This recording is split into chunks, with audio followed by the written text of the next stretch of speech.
Now, Rock Talk with Mitch Lafon. Welcome to this episode of Rock Talk with Mitch Lafon. Joining me on the phone, as always, it is the one and only Alan Niven. And, well, first of all, bonjour, Monsieur Alan. But we're going to talk about you a little bit, because you were actually involved in part of this history that we're going to talk about today. And I guess you want me to tell you what it is, right? You'd better tell me. I was waiting for the bonjour back, but all right.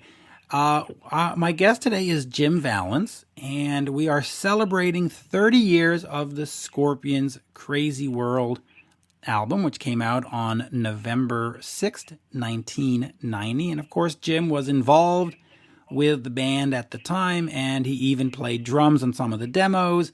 And of course, that tour, the Crazy World Tour, it is Scorpions and Great White that did most of the tour together. Every so often, Trickster or Mr. Big slotted in there in the third place. But you were there with Herman. And by the way, did Jim Vallance ever come out to any of these shows? Do you ever remember meeting Jim?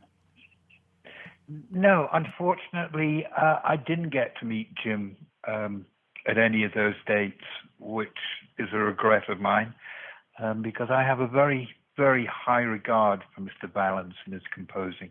Yeah, well, he's great. He's and I think we've talked about this before. He was in the band Prism. Do you remember Prism at all from Canada? Late 70s, right?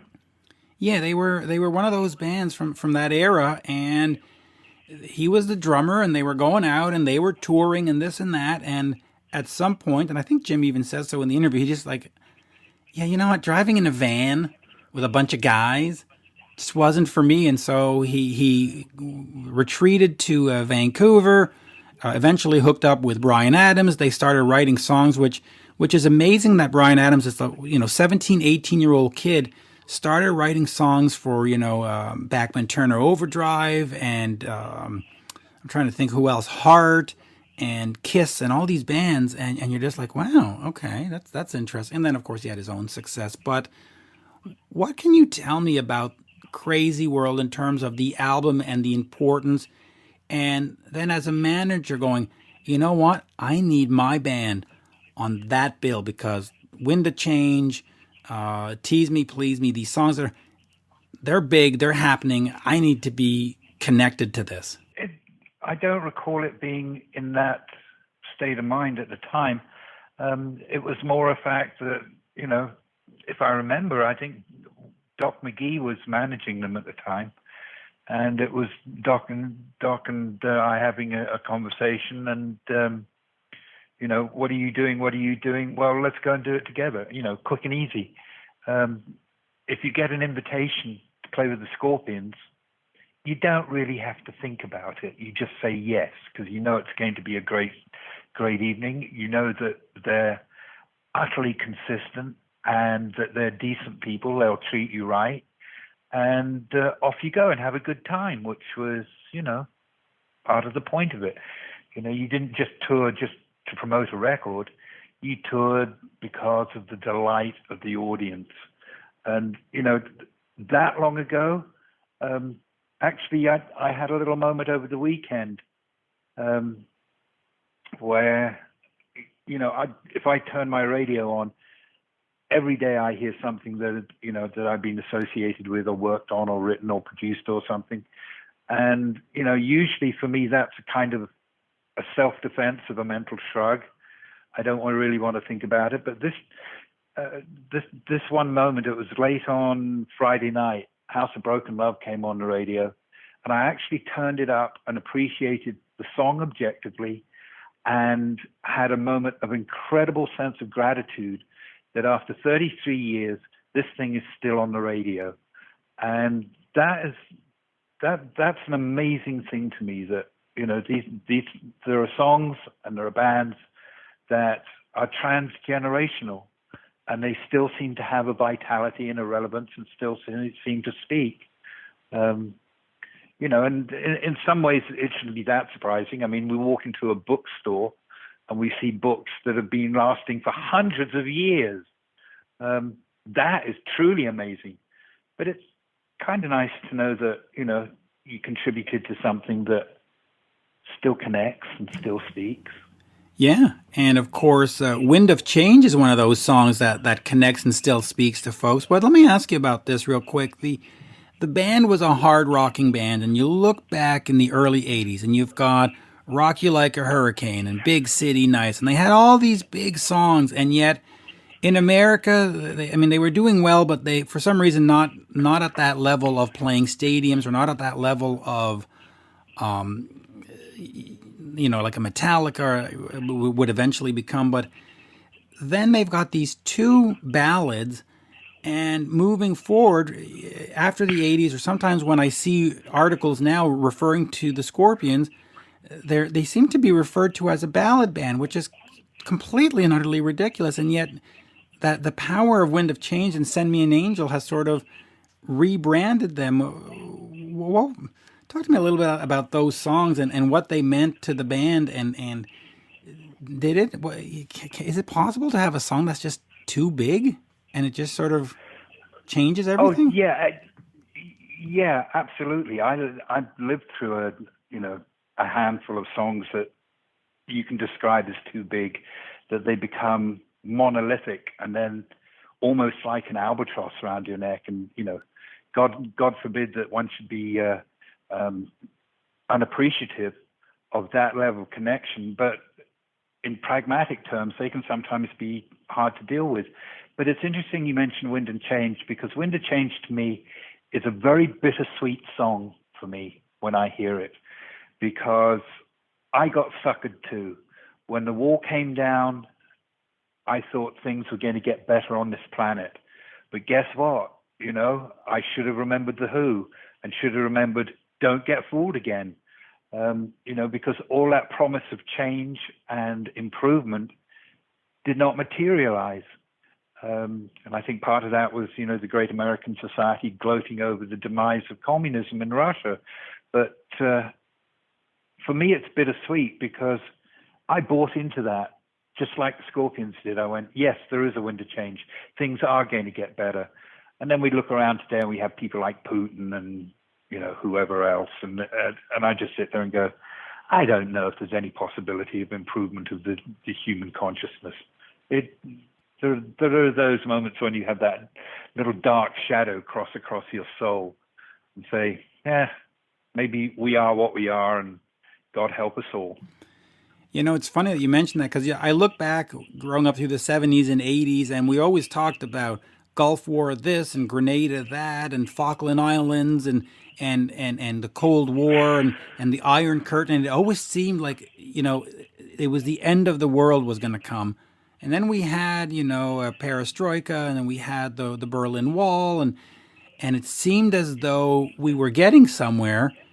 And now I'm just looking around, just on my Twitter feed, and I'm seeing this person got shot, and this person got this, and that, this invasion, and you just go, wow, there's nothing. It's just, we're just back, like you said, we're just going to be in this permanent area anyway. Now, let me get back to music real quick. The band. But well, that's another reason why I think we had allowed ourselves to be embraced by rock and roll and music in general, because I think, at the heart of it is an expression of humanity and connection. And, rock and roll is, I think, a playful and optimistic at heart. And it saddens me that there's not much rock and roll being generated anymore. And that worries me too. Yeah, it really does. But I will mention this. The Scorpions put out a "Wind of Change" box set. So I bought this box set, and it's absolutely fantastic. The only place I've seen it is on the Scorpions official web store. Now, it might be available somewhere else. I don't know. I didn't look anywhere else. But you get this book, this hardcover book that's, it's really thick. I didn't count the pages, but it's got to be at least 50 pages, if not 100. You get a CD with 4 or 5 versions. So you get the Spanish version, the Russian version, the English version, and you get Klaus's demo, which is completely different. The first time I played it, I was like, oh boy. You also get a vinyl with these songs on it. And here's the kicker, though. You get a certified official piece of the Berlin Wall in this box set, which is like, wow. Got a piece of That's history. fabulous. Yeah, it is. So if you're listening to this and you haven't picked up this box set, head over to the Scorpions website. That's the only place I've seen it. Again, I don't know if Amazon and stuff have it. I didn't look, but I got it directly from the website. And quite frankly, you're probably better off buying stuff directly from the website. There's so many third-party sellers and bootleggers of T-shirts. I mean, after Eddie Van Halen died, the amount of Van Halen T-shirts that appeared on Facebook, I was like, oh, come on, really? You're going to profit on some guy's death? I mean, come on. So support the bands, buy directly. There's mentioning a piece of the Berlin Wall in the box set. Let me quickly close my thoughts. Yep. Today's thoughts on this, and then we'll get over to Jim. Yep. Yeah, is I love the idea of you getting a little chunk of concrete in there, because the message of that little piece of concrete is keep your faith, because all things pass, including Berlin walls, and eventually common sense usually does prevail. Yeah, it's a great, it's a great box set, and they really, I don't know if I can describe how it, the box itself looks like the Berlin Wall. It's like a gray box, and it's textured so that when you feel it, I don't want to say it feels like sandpaper, but it feels as though you were touching actual not gyprock, the cinder blocks. Concrete. Yeah, cinder block. Yeah. So it's funny because you get that, as soon as you hold it, you get this tactile feeling, and you go, whoa, I'm like actually touching a wall, and it's heavy, and it's brilliantly done. Brilliantly done. I mean, if I'm going to complain, the only thing I would say is maybe give me like more songs, because there was only 5 or 6 songs in the box set, but who cares? It wasn't about that. It was about the piece of the wall and about the book. The book is gorgeous. Heavy book, lots of great glossy pictures. Well done, Scorpions. Anyhow, 30 years, boys. Here is the one and only Jim Vallance talking about his experience with the band making an album that has lasted for the ages. Here is great Canadian Jim Vallance. We are speaking with writer Jim Vallance. He, of course, was part of the Scorpions' Crazy World album, as we say in Montreal. Bonjour, Jim. How are you? I'm well, thank you. Good, good. Pleasure to see you. So just before we get into Crazy World, let's talk about the actual real Crazy World that you've been a part of. You did Pretty Woman for Broadway, and of course it shut down. What has that done for you in terms of creativity? Do you just sort of go, throw your hands up in the air and go, oh well? Or do you say, okay, well now I've got time to work on the next new project? Is it sort of a frustration thing, or is it more like, all right, it's freed up my schedule, whatever? Well, I thought as the pandemic sort of when it became apparent that it was going to not be over soon, and we were all isolating, I pretty much stayed in my apartment in New York for like 4 months and didn't even leave. I thought, okay, the upside is what a great opportunity to do some writing, do some reading, maybe practice my instruments, maybe learn a new instrument, maybe learn a new language.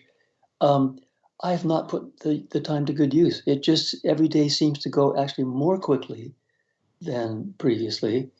I'm a little disappointed. I thought I could actually make good use of this time, and I haven't. Not that I'm idle or not that I'm accomplishing nothing at all, but it's just not. I'm not filling the time. I think that to the best of my ability. Right.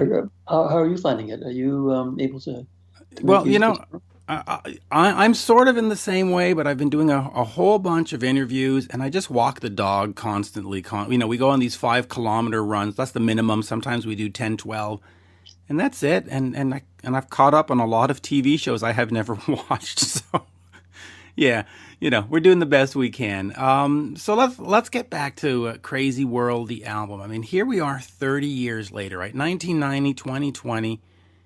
For you, how do you think the album has matured? Does it still sound fresh? Does it still sound good? Do you look back and go, man, we got it? Or do you look back and go, well, and as most creators do, ooh, we should have tweaked this, we should have tweaked that. How do you look at it on its anniversary? Well, I mean, Scorpions had a career arc. They had albums before Crazy World and albums after Crazy World. I popped into their lives for that one album. So really, that's the context for me. So, well, I mean, when I listen back to it, I think it's one of their better albums. I think it's well crafted, well recorded, well produced, well performed. Um, some music recorded especially in the 80s and even into the 90s, it sounds of the day. It's not timeless, it's of that time. But I think this album stands up very well. It doesn't sound, you don't listen to it and go, 1990. I mean, there's some, and I don't say this to be disparaging, but for example, Hall & Oates, you can listen to some of their music and go, sounds like 1986. There's like some sounds, from those days. So Yeah. I think in this case, I think Keith Olsen, got some sounds and some performances that are timeless. So it sounds good to me, even all these years later.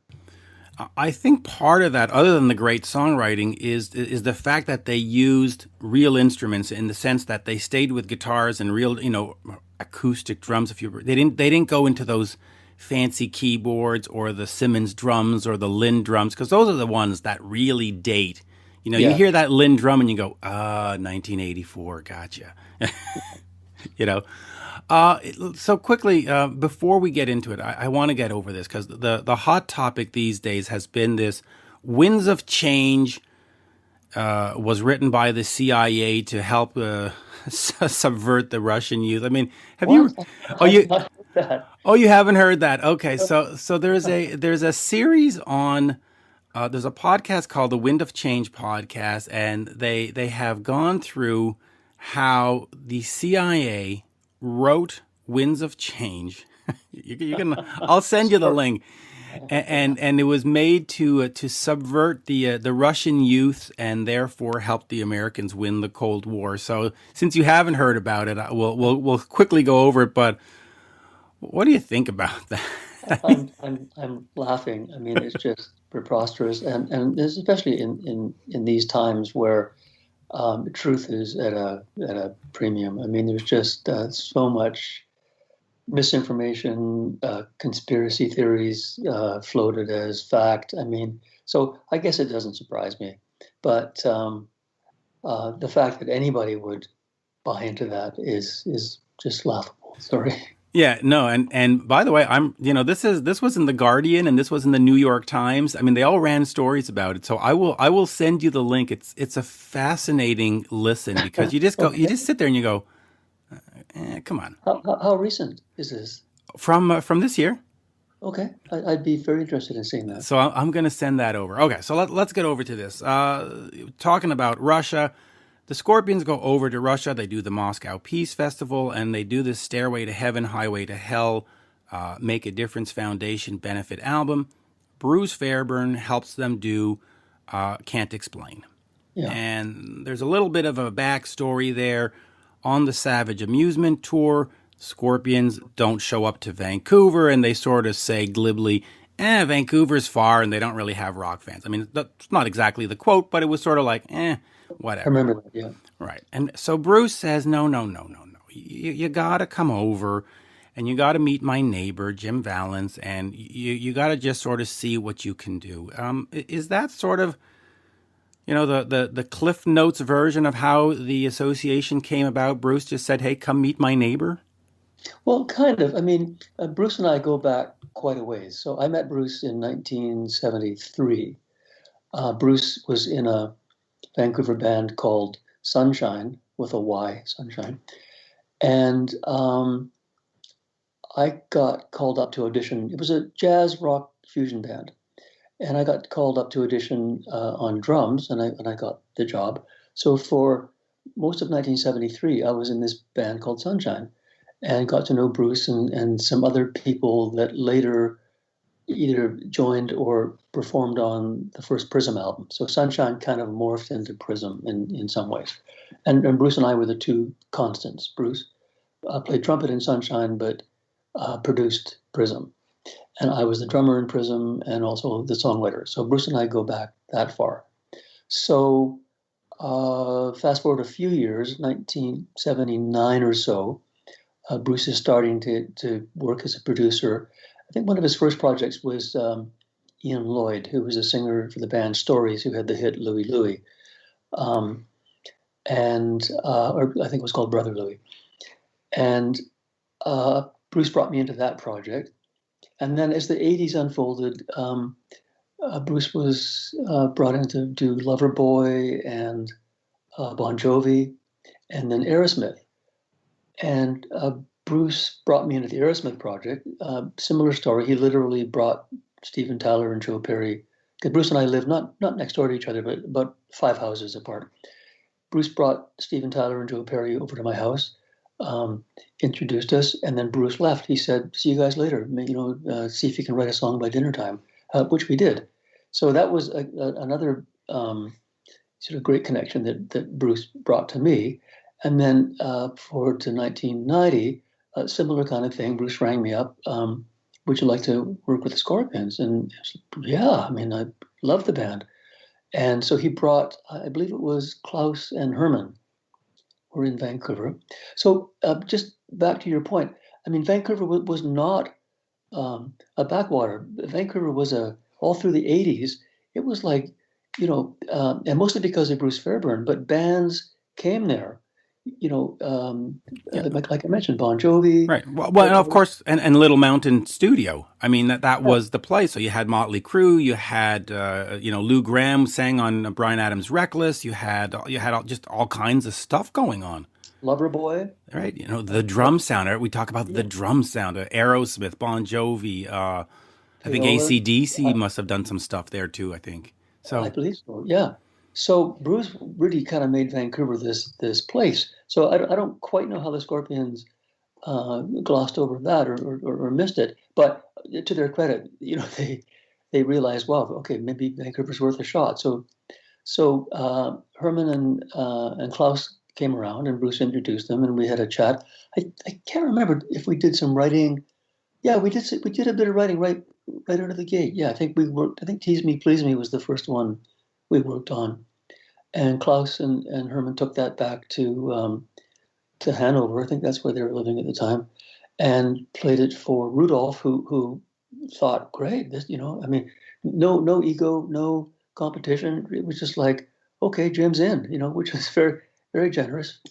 And so then the next trip, Klaus, Rudolph, and Herman came back, and we really got down to work in my studio. We spent, I don't remember exactly how long, I mean, days, weeks, maybe on and off for a month or more, working on most of the songs on the album.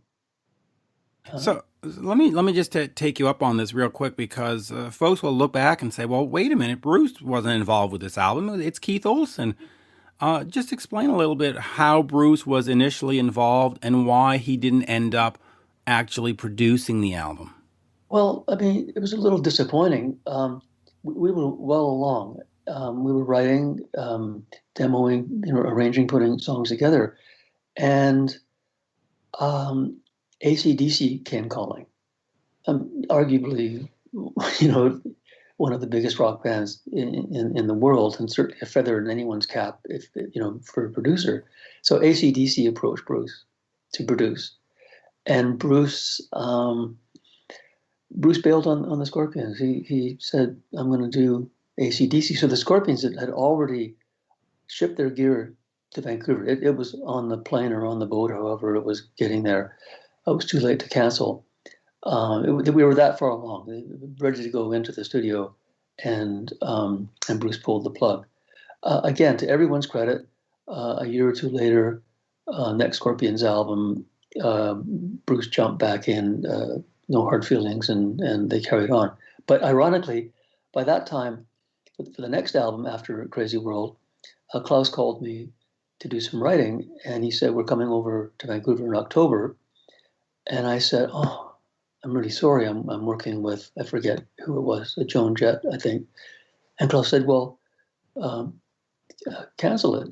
And I said, no, that's not my style. So I sadly did not get to work on the next Scorpion album. Yeah, on Face the Heat, which, by the way, I think is one of the underrated albums in their catalog. But It is good. It's very good. listen, songs like "Woman," "Unholy Alliance." I'm just looking at some of the "Lonely Nights." I think are great tracks. But so Bruce goes and does AC/DC, and I have to say, as a fan, I can't bemoan of that. I mean, if you're saying, "Oh, I'm gonna go work with a new rookie band instead of the Scorpions," I go, okay, maybe. But AC/DC, I mean, I probably would have done the same thing, I, quite yeah, to yeah. be honest. There's multi levels to that in terms of career moves versus ethics and so on. But we don't need to go there. It happened and it all got resolved. I mean, everybody was happy in the end. And I think Keith Olsen did a fantastic job on Crazy World. So it all worked out fine. Yeah, and let's take a quick minute to remember Keith. He passed away not so long ago. What did he bring to a project? Because you look back and we think about Mutt Lange and we think about Bruce and we think about these massive guys, Ron Nevison, et cetera, et cetera. What was it about Keith that he brought to a project? Well, I was there for the sessions. I went down to LA for a couple of the recordings and actually, as you know, played on a few things. I mean, Keith, first of all, was a lovely guy. He made the studio just a safe place. It was, comfortable. The vibe was always great. The energy was always high. He's an engineer. He had an engineer there, Erwin Musper, but Keith was, overseeing. And so, I mean, he's a music guy. He really understands music and arrangements and songs. So he was sort of the guiding light through all of that. He picked what songs were going to go on the album and did some finessing in the studio. We had written, arranged, and demoed all the songs in my studio, and then Keith just took it to the next level. Now, you're credited with 7 songs, but was there a lot more? I mean, did you write like 20 and they picked the best 7 or the 7 that fit on the album? Or did you write 8 and they picked 7? Or did you write 7 and that was it? You got lucky? I think we finished 7. Okay. But, there were starts and stops. I mean, I've got a reel of tape somewhere in a box in my basement with, fragments, I call them, a verse that never quite got married to a chorus and a chorus that never quite got married to a verse. So all these little ideas and snippets and fragments,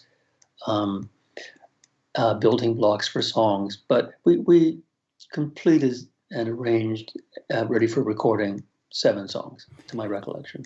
Now, and I know folks don't like the term, but were you brought in a sense as a song doctor where they came to you with these songs and you tightened them up? Or did you sit down with nothing on the paper, all 3 of you, and create it all together?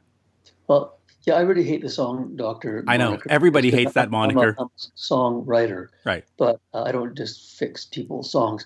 But in this case, I mean, most of the songs, as I recall, were already started. I'm sure there might be 1 or 2 that we started absolutely from scratch. But for example, Tease Me, Please Me, which as I recall was the first one we worked on, it was a completely different chorus. So the verse was pretty much intact as we know it today. And then it went off into a completely different chorus. And that was my first comment on hearing that first song was great verse, but the song doesn't launch. It doesn't take off. It doesn't go anywhere. So I largely rewrote the chorus, and again, I think it was me, Klaus, and Herman, and so that song I think became stronger as a result. I'm very chorus title oriented, and so I mean I think that's what I brought to the table, and lyrically too. I mean, clearly the Scorpions English is their second language, but they speak excellent English and write excellent lyrics. But I did some tidying on the lyric side too, just grammatically and rhyme wise and whatever else. But again, my recollection is many of the songs were well underway, and I just jumped in and wherever I thought there was a weak verse or a weak chorus that could use improvement, that was my contribution. Okay, so that was the contribution, and we didn't speak about this in this interview, but we've spoken before, where you said that I think, if I'm correct, the magic for a song is you get the title first, right? You need a good title. Is that Yeah, you don't. Yeah, not necessarily need it first, but certainly a title. My sort of test for a good song is you play it for someone who's never heard it before. You play them the first verse, the first chorus, stop, and say, okay, what's the title? And if they can't tell you the title, then I don't think you've done your job as a songwriter. Listen, I agree. There are sometimes I'll listen to a whole song and the song will be called, Happy Halloween. You go, but you didn't mention Halloween once. What what is that? Yeah. I agree. I mean, just as to digress briefly, I mean, a couple of examples of that. If you remember the song Drops of Jupiter by Train, great song. It ended up being a hit, but the chorus is "Tell me," so it should have been called "Tell Me," but somewhere buried in one of the verses is just this one phrase, "Drops of Jupiter," and they titled the song that. So what happened? The song starts to climb up the chart just because it's really good, but I think people are going in the record store and saying, "I'd like that song," "Tell Me," and it's like, sorry, don't have that one. So anyway, for the second printing of that album on vinyl, the record company put a sticker on the outside that said, contains the hit song, Tell Me, and then in brackets, Drops of Jupiter. So it was like fix it later. And another example was Tragically Hip, Lake Fever. I don't know if you know that song. Oh, yeah. Great song, but the chorus, nowhere in the chorus does it say Lake Fever. I think that's in one of the verses.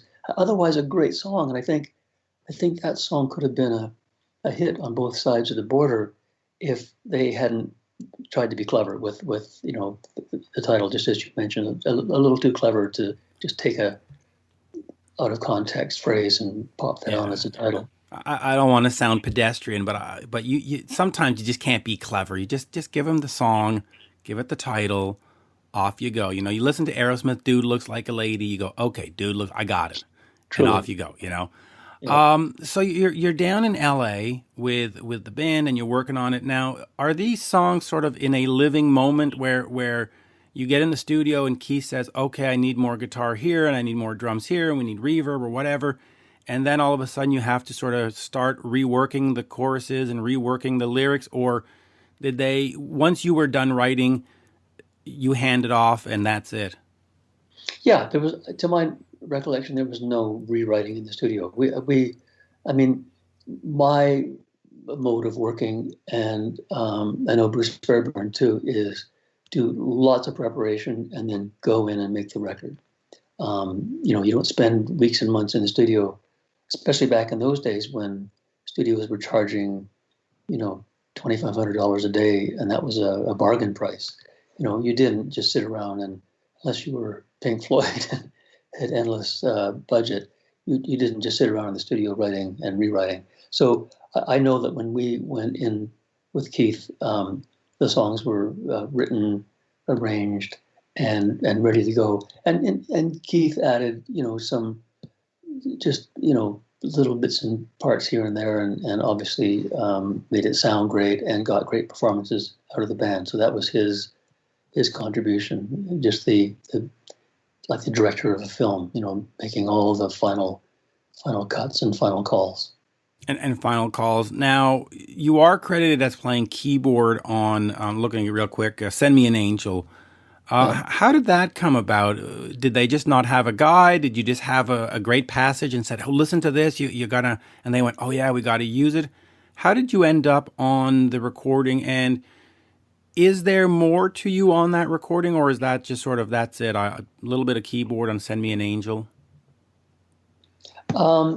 Yeah, well, Scorpions don't have a keyboard player, so it, but when we were recording the demo in my home studio, I thought it needed a keyboard pad and some maybe arpeggiated parts, and so I added those. And Keith Olsen really liked it and asked me. That's how I ended up going down to LA for the sessions. Was Keith asked me to come down and replicate those parts on the album. So that was on Send Me an Angel, and and Wind of Change. I was only credited, for some reason, only credited for playing keyboards on one of them, but I actually played on both those songs. Oh, so you were writing with the CIA then? I see what was going. Well, I didn't. I think Klaus wrote Winds of Change on his own, if I recall. Yep. But actually, I mean, I actually lobbied for a small writing credit because I wrote the underscore for the bridge. So the chord progression, not the melody, not the lyric, but I wrote the chord progression for the bridge. And this is not deserving of a writing credit, but I also arranged the song, recorded the demo, played most of the parts, and then again went down to LA and played those on the album. But I mean, I know enough about where the line is drawn that there's songwriting and then there's just arranging, and arranging is never meritorious of a writing credit. But on Wind of Change, 10% would have been maybe nice and would have been merited, but Klaus said no, and I'm okay with that. I'm over it. And you're over it. Let me just quickly ask you about this in the recording process. They had, of course, worked with Dieter Dierks for, well, pretty much forever. I mean, we'll call it forever, but for at least a decade, they worked with Dieter. They had their method with Dieter. Dieter had their method with them.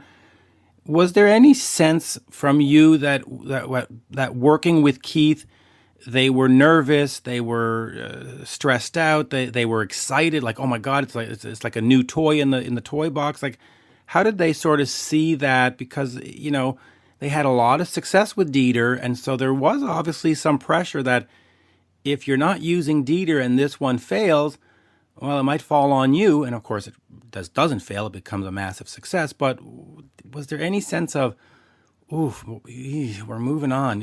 What are we going to do?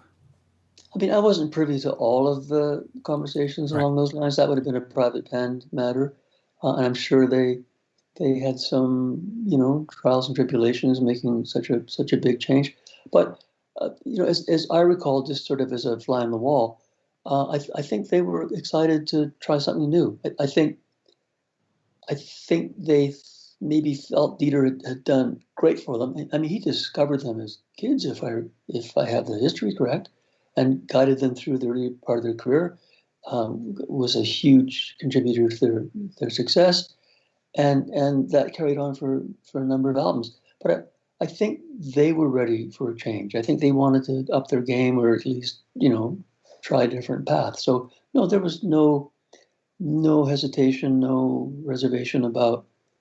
I think, well, first of all, I think they were excited about working with Bruce because of Bruce's clearly, success with, Bon Jovi and Aerosmith and others. I think they were, and Bruce's sound, which again is not to take anything away from Bruce, but Bob Rock, who was Bruce's main engineer before Bob went off and became his own, producer and worked with Metallica and so on, and then Mike Fraser was also Bruce's engineer. He was Bob Rock's second engineer, and then when Bob went on to start his own career, Mike Fraser moved up and was Bruce Fairbairn's first engineer. So for all those reasons, the Scorpions were very excited about working with Bruce. And then I think when that fell through, not that Keith was a distant second choice, and he was clearly a great choice as well. But no, they were moving on. They were moving forward, not wanting to remain in static or in one place. So it was all positive. Very positive. It turned out well. I'll finish on these last two. You mentioned that you have some working demos and stuff.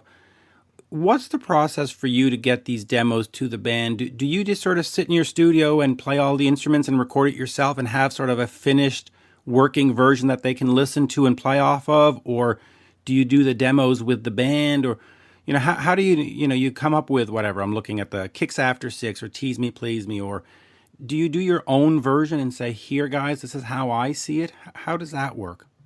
I mean, sometimes, it's never the same. If you're talking specifically Scorpions, yeah, that would be one answer. I mean, over the course of my career, I've written hundreds of songs with maybe 100 artists, and it's always a little bit different. in some cases, I will sketch out the whole thing. And I play all the instruments. I play guitar, bass, drums, keyboards. None of them virtuosically, but I'm a competent sort of rhythm player on all those instruments. So I can cobble a track together pretty good. Can't play lead guitar to save my life, but I'm a solid rhythm player, as is Rudolph. So Rudolph and I kind of bonded on that because stylistically, he and I both have a very solid, chunky rhythm guitar style. So he and I were a good fit. I think with Tease Me, Please Me, I think I re-demoed that. Probably not playing drums, would have just been a programmed drums, not a loop, but I just literally play the drum kit on keyboards, and I would have played bass and guitar on that. That would have been maybe the first pass when it was me and Klaus and Herman, and then when Rudolph came over to Vancouver, obviously I deferred to him on the rhythm guitar parts. I recall playing bass and then some keyboards were appropriate. But yeah, no, I'm often my working process involves laying down a track, a very definitive arranged demo with sounds and parts and all of that. Someday there's going to have to be a Jim Vallance box set with all the working tracks of all the different bands from, What About Love to the Bryan Adams to the all that stuff. I'd buy 2 of them. Just real quick on Bryan Adams. He obviously went off and worked with Mutt Lange. Were you ever involved with Mutt Lange in a professional capacity where you wrote something for him or you worked for him? Mutt and I collaborated early. So the arc of mine and Brian's career was we met in January 1978, worked almost daily. I mean, we worked very, very hard and very closely for 10 years. Mutt, sorry about my phone. Mutt became involved after Reckless. We tried to get Mutt on the Into the Fire album, which followed Reckless. Mutt was busy with Def Leppard. So the album after that, which was Waking Up the Neighbors, there was a period of time where me and Mutt and Brian were collaborating 3 ways. And then it's a long story and barely deserves repeating, but Brian and I we'd already started to sort of crumble our relationship creatively and personally after Reckless. So the whole Into the Fire album was difficult. We weren't really getting along. And by the end of that album, I think we were both just burned out. I mean, we'd spent almost every day together for 10 years. So, that's going to take a toll on any relationship. So it was actually a blessing. Mutt came in and brought some new energy and a positive vibe. But it was a little bit too late because Brian and I had already pretty much burned out. And then my son was born right around that same time. And that kind of, I kind of woke up and went, whoa, life is short. I'm not having fun right now. I think I need to move on. So I left Brian and Mutt to finish the album. I took a bit of a break, moved on to Aerosmith. And then, Brian and I were kind of estranged for, I forget, 5 or 10 years. And then we both kind of went, you know what, let's just patch this up. We're, life is short. You're my brother. Let's get back on track here. And we did. And to this day, we're still working. And then. And you did The Pretty Woman together, the Broadway play. So we did. And that was another very intense period. Yes. More intense than anything in my career. That was 3 years of almost every day writing 40 songs to get 20 because the director was very particular and very demanding. That was I would not do another musical. It's I was going to ask you because you told me that once before, and you also told me about that you had the song and the producer accepts the song and then they go run it on stage and they do a dress rehearsal and then they go, yeah, it's not working on the stage and you have to go rewrite it and you're like, but we just got it. Sometimes the song will stay in for 6 months and then the director goes, not sure it's working. Or sometimes it's 6 days. But yeah, very arduous, very, very taxing process. I'm glad I did it because it was a challenge. And I think, how old am I? 68, 69, I forget. But but I think you need to keep pushing yourself and challenging yourself. And that was the reason I did that. And I'll finish on the Mutt thing. I've always just found that Mutt is fantastic. You listen to anything that he's done, whether it's the Nickelback or the Shania Twain or Bryan Adams or whoever, Def Leppard, obviously. And there's a sound. Not a lot of producers create necessarily their own sound with their own technique. A lot of them, they're very competent and they do great work. But a Mutt album is stamped Mutt Lange. He is so brilliant. He's just focused. He's a lovely guy, but just a genius, a studio genius. He just and he's meticulous. He'll do a part over and over and over and over. People say nothing's perfect, but I think Mutt pursues perfection, like right to the last sort of atom. He doesn't stop until it's to his standards, and his standards are very, very high. But I love Mutt. He's just a sweet, sweet man and just remarkable talent. Oh, I absolutely agree. But we've all heard the stories of, the drummer will be in there for 11 hours and they'll go, great, we have that one cymbal sound. And you're like, what? One cymbal? Yeah. But it's one way of working. But then, Mutt is also, go all the way back to Highway to Hell. He got those amazing performances out of AC/DC. And when I asked him about it, like, how did you make those records? He said, I didn't do anything. I set up the record, I set up the microphones, and they played. It's like, well, I'm not sure that's really true, but those are great records too. And a band performing off the floor. I mean, just whereas later on, I think Mutt got more as the technology got more finicky, digital and so on. I think it opened up avenues for Mutt where he could really indulge his sort of OCD focus, and that's why maybe previously he would have had a band play, 4 takes off the floor. I'm so sorry about that. No worries. And then subsequently it was like, okay, let's do the cymbal 200 times until it's right. But I've never cared how records were made, whether it was people say, oh, the Monkees and the Animals didn't play on their own records and Herman's Hermits. I don't care. I don't care who played on them. I don't care how they did it. They're great records. And whether you're, Mutt Lange or who does 200 takes, or Steve Lillywhite who does 1 take, it's the end result that we end up with and love. However we got there. I absolutely agree. And for me, there's a lot of bands. I think Bon Jovi would have been a great fit with Mutt because they like that slick stuff. I think the Scorpions, especially back in the 90s or late 80s, would have been a great fit with Mutt. There's so many bands I would just love to see have them Muttified, if I can say that. Yeah. And maybe someday, Mutt's still out there, that maybe the Scorpions can head over to Switzerland and set up shop. Who knows? In one song, just like you did with Nickelback, or just one song would even be great. Muse, you work with Muse. Yeah, that would be a great fit. Mutt and Scorpions. Yeah, Mutt Scorpions would be great, and Mutt Bon Jovi would be great because they have that commercial sound. Anyway, let's just quick finish on this then. 30 years of Crazy World. I don't know what I was going to say there. 30 years of Crazy World. Final words on the album? It was fun. I really enjoyed the guys. I mean, the memories are, just not just writing and recording and the work in the studio, but the times we spent outside the studio.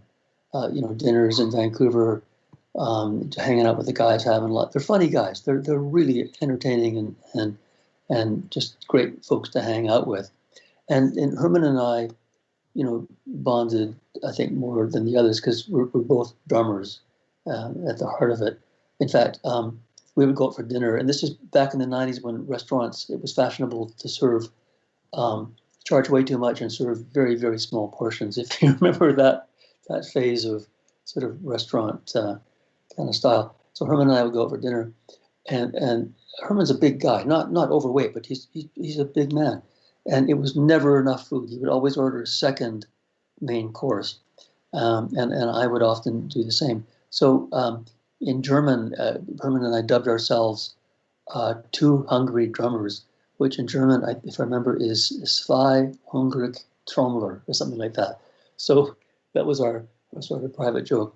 And then I went and visited Herman at his place in France. So the other guys lived in Hanover, and Herman lived in the south of France. Beautiful house, looking over the Mediterranean from sort of halfway up a mountain. I mean, just beautiful. And the one thing I remember is if you looked that way, you saw Nice. And if you looked that way, you saw Italy. So around 6 o'clock, Herman says, well, what do you want to do for dinner?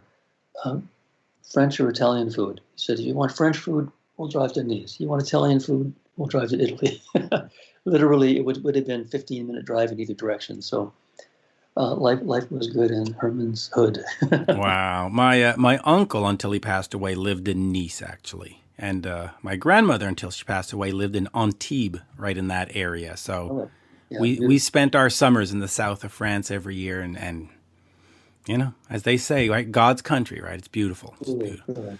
Anyway, as always, toujours un plaisir, always a pleasure. Thank you so much for taking your time to go over Crazy World, such a iconic album. I think that's the proper term for it. It's an iconic album. People Really know good. it. And certainly it's an iconic song. I mean, when you say Winds of Change, they go, right, Scorpions, Berlin Wall, it's a historic song. Yeah, send me that link. Oh yeah, I'm gonna send you the Guardian link. I'm surprised you didn't see the story, but it ran into the New York Times, it ran in Rolling Stone, it ran in Billboard. Every major, it's not like the conspiracy nut websites that ran it. It's the legitimate news that ran it, and you have to go listen to the podcast that the guy put together with it, Mr. Keefe, I think his name is. It's 8 parts. And by the end of the 8 parts, you sort of go, yeah, maybe.